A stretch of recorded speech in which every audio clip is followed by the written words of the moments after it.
I just want first to debunk Mr. Marcos kanina na narinig ko po ang kanyang mga pinagsasabi. And you will agree with me na he comes out totally unconvincing, di ba? Yung body gestures, yung substance. Ito yung substance. Ito yung pabulaanan natin, mga kababayan. And this might be a lengthy process. I mean, a lengthy explanation. I would expect the trolls to come at kukuyugin ako. But anyway, mga kababayan, pabayaan na natin sila. Naghahanap buhay lang ang mga patay gutom na yan. Anyway, ito yung sinabi ni Marcos sa kanyang press conference kanina. Once an impeachment complaint is filed, they, ibig sabihin yung mga congressman, have no choice. Ibig sabihin wala silang choice, wala silang magpipilian, kundi pumirma. Nakatali ang kanilang mga kamay. That's Mr. Marcos, sabi niya. And then the other one, sinabi niya na no one among his allies, ng kanyang mga kaalyado, walang nag-file. Kasi nga, sinabi niya, wag na tayong mag-impeachment. So, sumunod daw di umano sa kanya. Itong dalawa na to, pabulaanan natin, mga kababayan. Okay. I refer you to the rules of procedure in impeachment proceedings ng House of Representatives. This was crafted way back in the 15th Congress. Ito yung Kongreso matapos ako naging congressman. So, 2010 to 2013. So, malinaw doon sa rules ng rules of procedure in impeachment proceedings na may tatlong paraan to initiate an impeachment proceedings. So, tandaan ninyo ito ha, tatlo ang paraan na mag-initiate ng impeachment. Unang-una, verified complaint. It's always verified complaint. Ano bang ibig sabihin ng verified complaint? Para po sa inyong kaalaman, ito po yung complaint affidavit. Kung nag-file na po kayo ng kaso, ito yung complaint affidavit. Doon sasaad mo lahat ng aligasyon mo. Plus, a verification. Kaya nga tinatawag siyang verified complaint. Complaint affidavit plus verification. So, ano ba yung verification? Yung verification is actually an assurance. Ikaw na complainant, nag-a-assure. Kung ako ang complainant, nag-a-assure ako na the allegations there in the complaint affidavit are made in good faith. They are true and correct and are supported by evidence.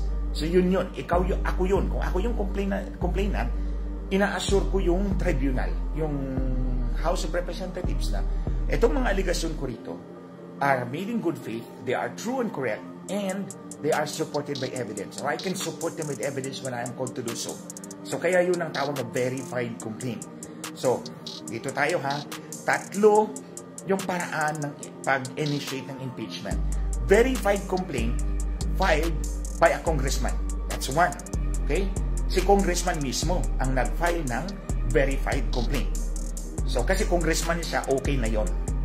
Verified complaint ng isang congressman. That's number one. Number two, verified complaint ng kahit sinong citizen plus a resolution of endorsement ng isang congressman at least. So, pag outsider, hindi congressman, ang mag-file ng verified complaint, kasama yun, dapat mayroong resolution of endorsement ng isang congressman. Kasi dapat congressman talaga. So, yun yung dalawa. Ang pangatlo is a verified complaint or resolution of impeachment filed by at least 1/3 of all the members of Congress. So, palaging may congressman. Palaging may congressman. Itong pangatlo, ito yung nangyari kahapon.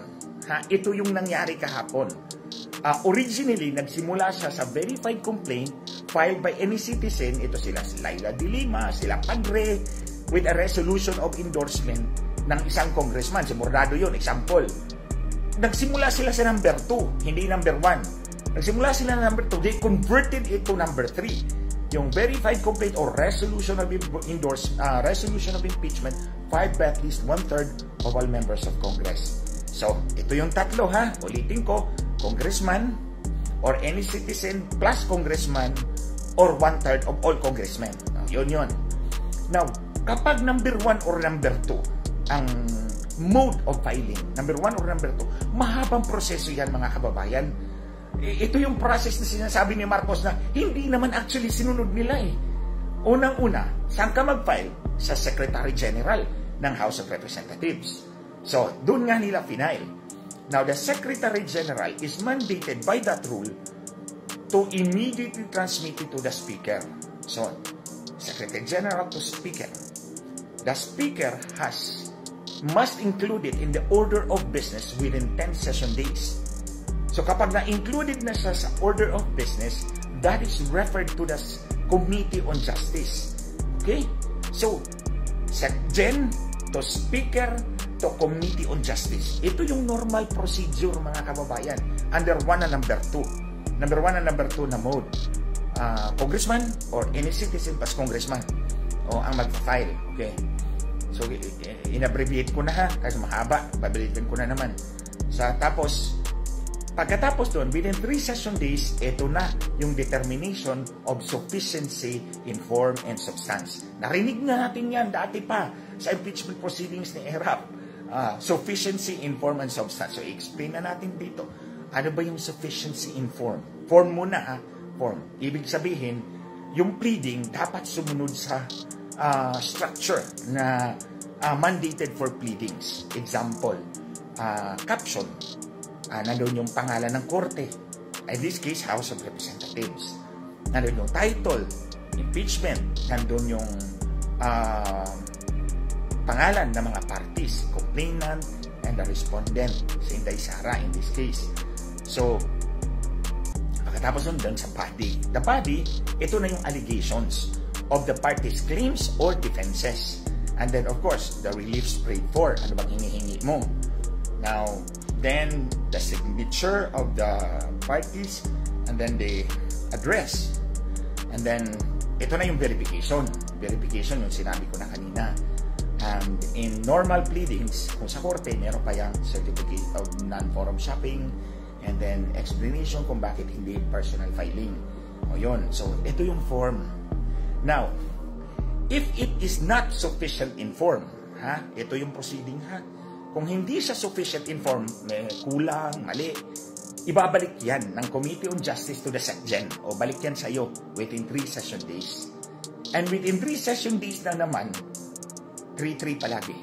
Ibabalik yan sa complainant, ayusin mo yan. So, para ibalik na lang. But if it is sufficient in form, doon na tayo sa determination of sufficiency in substance.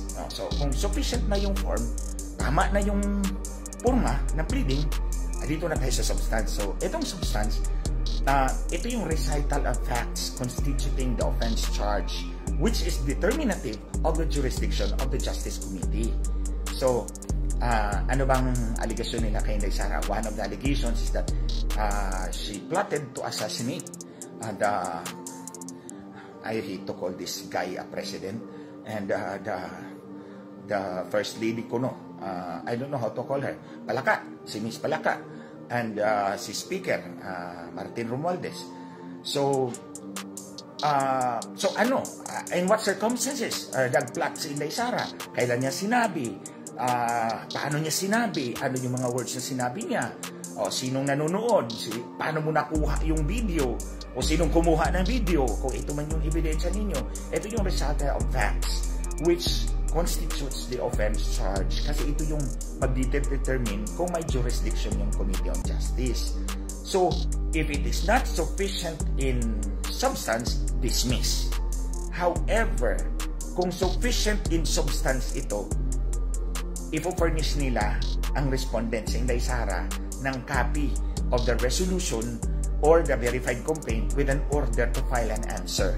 So, ito na. So, kung sasagot si Inday, answer under oath So, kung sasagot si Inday Sara, yung kabila, pwedeng mag-file ng reply. Si Inday Sara naman, pwede rin mag-file ng rejoinder. So, ganyan yan. Diba? Complaint affidavit, then counter affidavit yan sa DOJ, sa korte. Dito, answer. And then, file naman yung kabila ng reply, yung complainants, and rejoinder yung si Inday Sara. Now, if the committee finds sufficient grounds for impeachment, finds sufficient grounds for impeachment, it will conduct a hearing. So, doon, nakikita na natin yan dati. Nagkakandak ng hearing doon sa Committee on Justice.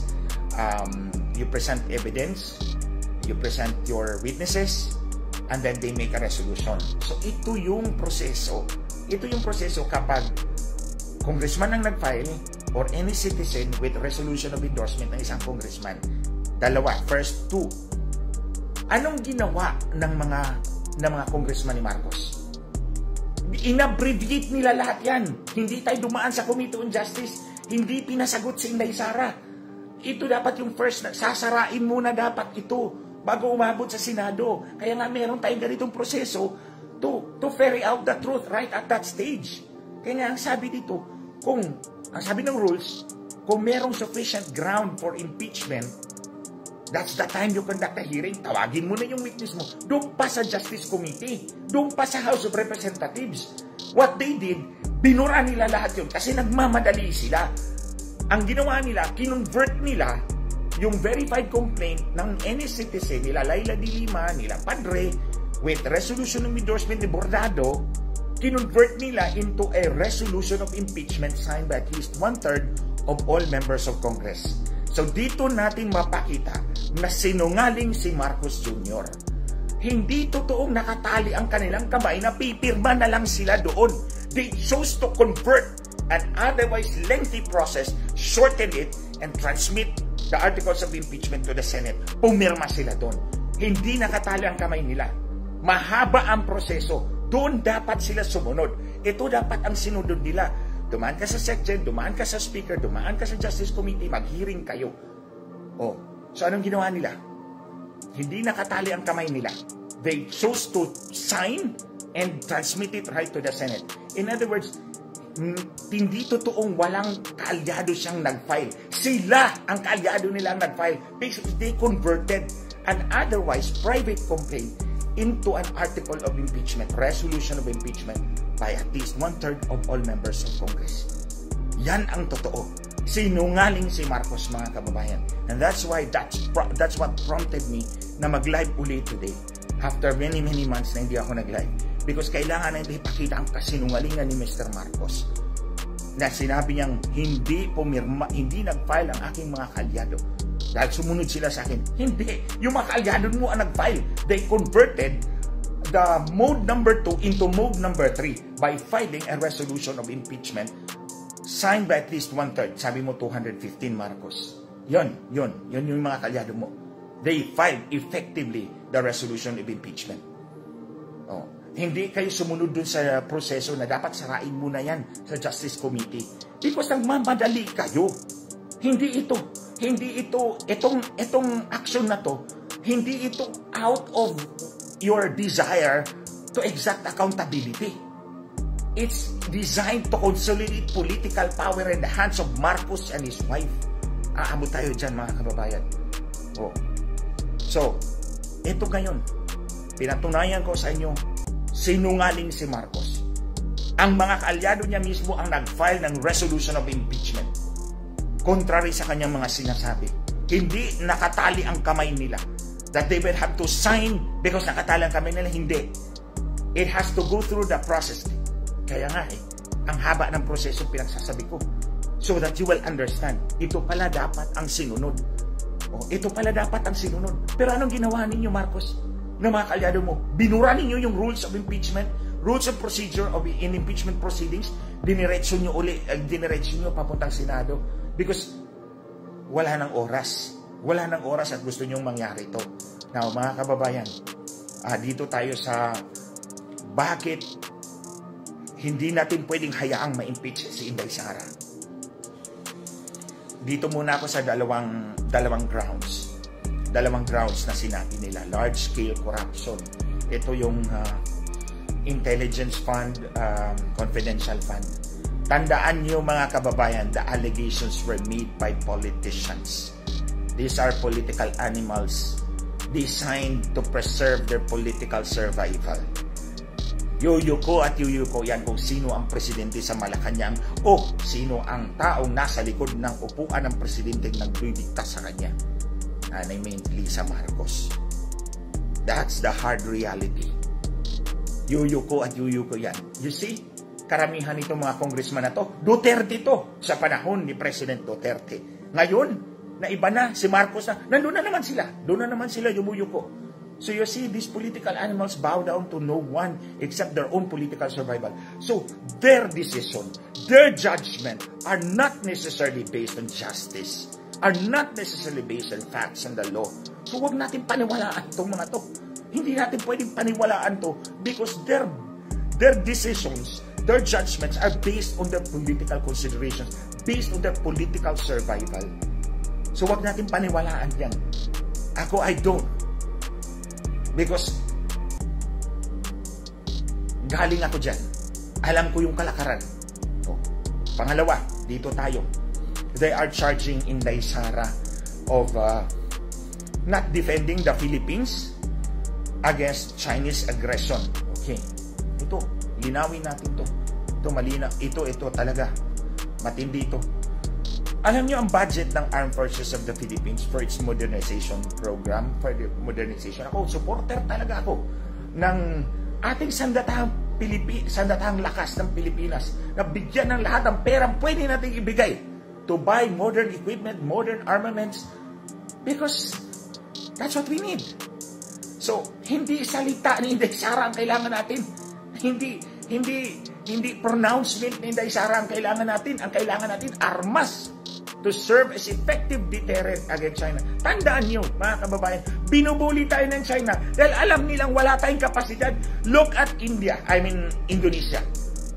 Ang barko ng Indonesia is 300. Ang barko natin, ewan ko kung meron 50. Hindi binubuli ng China ang Indonesia dahil pwedeng kumalaban sa kanila. China has about 300 warships. Indonesia has about 300 warships, tabla. So hindi nila binubuli dahil may kakayahang lumaban. Tayo, 50 lang or less ang barko natin. Dalawa lang yung moderno, mayroon pa paparating, 10. Hindi. Ismulin talaga tayo ng China. But that's what we need. And then look, ano bang ginawa ng itong mga congressman na to? Ang AFP was expecting 50 billion pesos para sa modernization ng modernization nila, which is mandated by law. 50 billion lang naman yan eh. Kinaltasan pa ng House of Representatives ni Martin Romualdez, ginawang 35 billion insure funding. Yung 15 billion nilipat sa program funds na walang funding. Oh, you see? Oh. Ito pa pangalawa. Department of Transportation, DOTR. 180 billion ang budget. Nandyan ang Coast Guard. Oh, ang Coast Guard ang tinutulak natin doon sa West Philippine Sea. Oh, 180 billion. Anong ginawa? Kinaltasan ng 92 billion pesos. Oh. So, ito, tapos on the other hand, yung budget nila sa House of Representatives, 16.3 billion, pinataas nila to 33.67 billion. Ito inaakusahan mo sa Inday Sara hindi nagsalita laban sa China habang kayo kinukunan nyo ng pera ang pondo ng AFP, ng Coast Guard para idagdag doon sa pondo ninyo. You see mga kababayan how unjust these people are? Oh, aakusahan mo yung Vice President for not talking against China and you are effectively helping China by removing the money that's supposed to buy arms for our AFP. And more than that, mga kababayan, itong gusto kong iparating sa inyo. This is all about balance. It's about balance kung bakit hindi natin wag nating hayaang ma-impeach si Inday Sara. It's about balance. Alam nyo ang system ng gobyerno natin. We have executive, legislative, and judiciary. Ito yung 3 great branches of our Republican government. Ang executive, ito yung nagpapatupad ng batas. Ang legislative, ito yung gumagawa ng batas, nagpapanday ng batas. Ang judiciary naman, ito yung nag-i-interpret kung ano bang ibig sabihin ng batas. So in other words, merong compartmentalization of power. Yung compartmentalization of power, yung power mo dyan lang ha, ito power mo ito lang. Ito power mo dito. That's compartmentalization power designed to prevent abuses. Yun yung purpose dyan. It's designed to prevent abuses. Now, in the political spectrum within the executive department, meron tayong Marcos, meron tayong Inday Sara. Ito yung malapit lang kasi Yung spectrum, malawak dapat yun eh. So, that's one end of the political spectrum in the executive department. This is the other end. Naputol ang kamay ni Marcos kasi sinunog ng kaibigan ko. O, kasi galit na galit siya. Okay? Diba? You're a bad boy. So, because of the relationship nitong dalawa ngayon na magkaaway sila, each one serves a countervailing force against the other. Ang ibig ko sabihin, kung lalatiguhan ako ni Marcos, pwede akong magpatulong kay Inday Sara. E kung lalatiguhin naman ako ni Inday Sara, dito naman ako kay Marcos. So in other words, there are two countervailing forces at each end of the spectrum. Okay? Now, kung tatanggalin ni Marcos si Inday Sara, ito na lang ang matitirang matimbang, ang bangag. Okay? So, wala na tayong pwedeng takbuhan, mga kababayan. Ito na lang for all his kasalanan sa bayan. So, what I mean to say, mga kababayan, si Inday Sara remains our last and only countervailing force against a Marcos who is scheming to extend himself in power. Yan ang totoo. That's the hard truth, mga kababayan. Now, when this balance is tilted in favor of this, itong Marcos na to, he is able to consolidate political power, mahirap tayong makawala. We will find it utterly difficult to fight and free ourselves or remove him. Remember, pag tinanggal niya si Inday Sara, mga kababayan, ito ang pipili ng Vice President. Natandaan niyo si Vice President Gloria Arroyo, nung naging presidente siya, ang pinik niyang Vice President by appointment, by appointment, si Chupesto Ginggona, Senator Chupesto Ginggona. So ito, pag natanggal niya si Vice President Sara, ito ang pipili ng Vice President. At sino pa ang pipiliin kundi yung kanyang kabatsing-tsing na tambi na pinsan sa House of Representatives. Siyempre, kung ako naman si Marcos, pipiliin ko si Batin. Kasi I know he is very unpopular. So, hindi nyo ako tatanggalin kasi siya ang uupo. Siya ang papalit sa akin, di ba? So, siyempre, ang unpopular ang pipiliin ko to make myself safe. Kasi, kung tatanggalin nyo ako, siya ang papalit. Then you will have a very unpopular president in my stead. So, sounds practical, di ba? So, yan. Now, remember, mga kababayan, the last time we had no vice president, we had no vice president was during the time of his father, si Marcos Sr.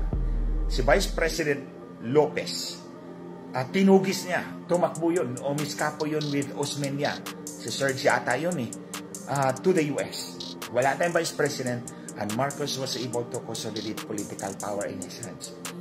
It took us 20 years to remove him. More than 20 years. Ngayon, mga kababayan, I suppose, ito naman siya, si Marcos Jr. has learned his experience nung tinanggal ang kanyang tatay. Alam niya yon, experience na yon. So, kung alam na niya, it might take us 40 years to remove him or even more. That's one generation, mga kababayan. Buhay na ng anak ninyo yan. Buhay na ng apo ninyo yan.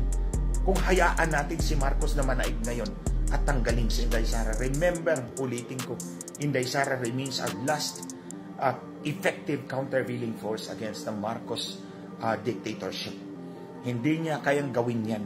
Kasi kung nandyan si Inday Sara at mananatiling Vice President at mag-aabuso siya ng patuloy yung kanya pag-aabuso, baka matanggal siya at ang papalit ay si Inday Sara.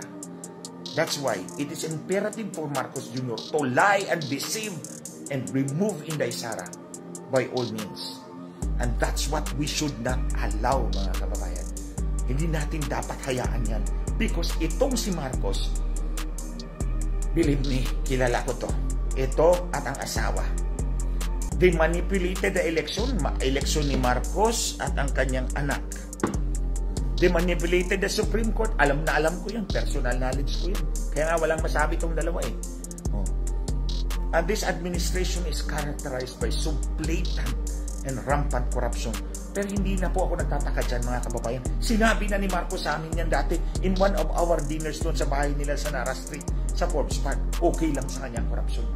Huwag lang masyadong halata. Of course, because everybody is doing it, mahalatang halata. And it's rampant, it's blatant.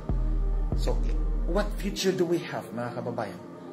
Nakita nyo naman si Marcos kanina, yung body language pa lang, sinungaling na talaga.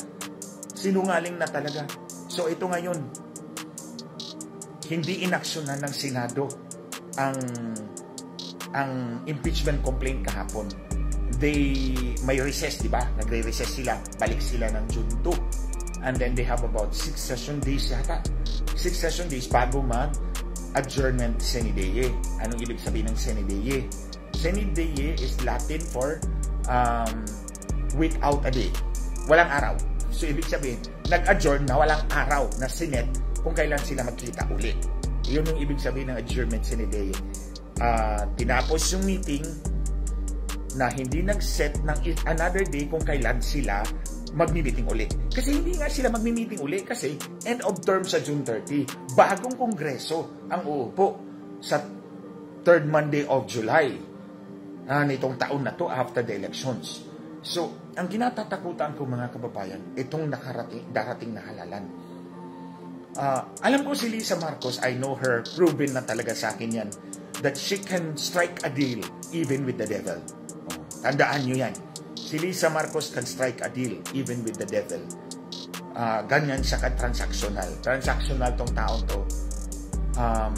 Wala tong... Sandali lang, sinabi yung slow connection. Patayin ko muna yung mga internet ko. Wait. Okay. Transactional tong tao na to. So, ang kinatatakutan ko, kung gagawin niyang offer yung pagkapanalo sa eleksyon, lalong-lalo na sa ating mga re-electionist senators. Daming trolls dito. Marami talagang trolls. Yung mga patay gutom na yan, naghahanap buhay lang, intindihin na lang natin. Patay gutom kasi. Sana natuluyan. Anyway, mga kababayan, balik tayo. Ang kinatatakutan ko, kung gagamitin, and this is really possible, very possible, gagamitin niya na bargaining chip. Bumoto ka ng impeachment ni Inday Sara, papanalunin kita. Yan, that's a very dangerous possibility. Hindi lang naman possibility kasi sinabi ko na nga sa inyo, nakikipagkunsabahan sa demonyo. Si Lisa Marcos, kilala ko yan. In fact, gumawa ako ng affidavit, binulgar ko siya. Now, ito mga kababayan, anong magagawa natin? Well, in the meantime, we have to drum up support for Inday Sara. Tulad ng sinabi ko, Inday Sara, diyan ka na nga, ito, remains our last and most effective countervailing force against an abusive Marcos budding dictatorship. Ito lang. So, maniwala kayo sa akin. Let's band together. Let's create noise. Let's show our support. Anyway, ito mga senador na to. Itapon po na lang kaya to. Okay. Anyway,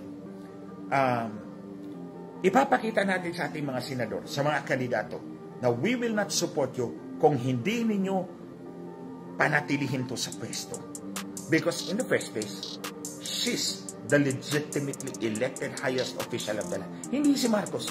Dinaya nga yung eleksyon eh. Nandiyan yung affidavit ko. Pinanindigan ko yan. Sinumbit ko na yung affidavit ko sa District Court of Columbia in Washington, D.C. sa kasong Smartmatic versus One American News Network. At ito pa naman, ito may pangalawa pa. Isusubmit ko na naman sa U.S. District Court for the District of Columbia in Washington, D.C. Another case yun. Smartmatic against another person. Hindi ko pa sasabihin. Pero pinadala ko na yung affidavit ko. Nandun ang dayaan ni Lisa Marcos, ni Bongbong Marcos.